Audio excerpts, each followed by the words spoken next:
Scottish Green councillor upset by Rangers Ibrox Stadium Edmonton House-like plans. Rangers announced plans to open new Edmonton House, described as a state-of-the-art facility that will host a club museum, two-story shop and events space, but not everyone is happy. A Killjoy councillor has objected to Rangers FC's plans to build a new museum attraction at Ibrox celebrating the iconic Glasgow club's history, complaining that its digital billboards will be too bright.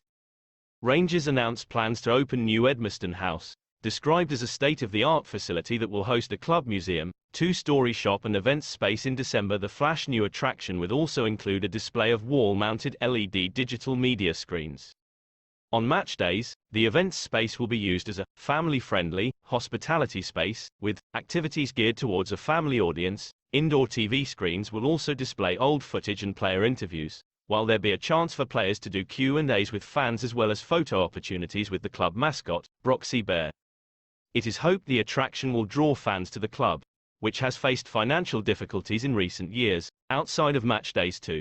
But the popular plans come under fire from Dan Hutchison, the Scottish Greens councillor for Govan, who objects to the use of bright LED lighting, claiming it will affect local residents' ability to sleep and cause harm to birds. His comments come after complaints from some residents who claim any bright lights from the proposed screens will disturb sleep cycles and impact their mental and physical health. Dan Hutchison has objected to the plans. In his objection to Glasgow City Council's planning department, Mr. Hutchison comments, "The proposed billboard will emit exceptionally bright lights which wouldn't be appropriate in a residential area. Specifically directly across from the tenement flats of Hinchelwood Drive and Copeland Road. I know that we have children and shift workers in these residences, and I have great fear about how they will be able to sleep with such strong light emission blasting into their windows." Light emission not only impacts sleeping, however. We know that obtrusive light is harmful to birds and other wildlife. I know that the last thing I want is to not be able to open my curtains or look outside my window because of oppressive light pollution, and I don't believe it's just to subject the local residents to this. The complaints come despite the plan stating the state-of-the-art screens will feature software which controls and monitors content, including luminance levels. The media wall is said to complement the existing advertising media already existing on the site of Ibrox Stadium, currently composed of traditional, paper and paste, billboards, bringing the club into the modern age. The plans state the screens will be sensitive to ambient light levels, and will be set at the very least within parameters in accordance with planning conditions, whilst also being suitable for the surrounding area.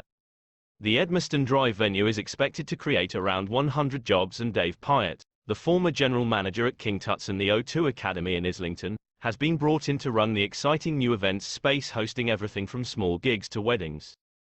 The club say of the £10 million development that it will help ensure a bright future, stating, "Everyone at Rangers is incredibly excited by the project, not least down to the new club museum which will be found in New Edmonton House. The passion being put into this particular aspect of the building will deliver an experience that is second to none and celebrates the legacy and history of the club and carries it on into the future." Stephen McGowan, representing the club, earlier this year said of the attraction, "The Edmonton House proposal is a fantastic addition to the club for the vibrancy of matchday experiences, with the interactive museum and all the rest. But more than that, it is a welcome investment as a wider events and cultural space, particularly for this part of the south side of the city."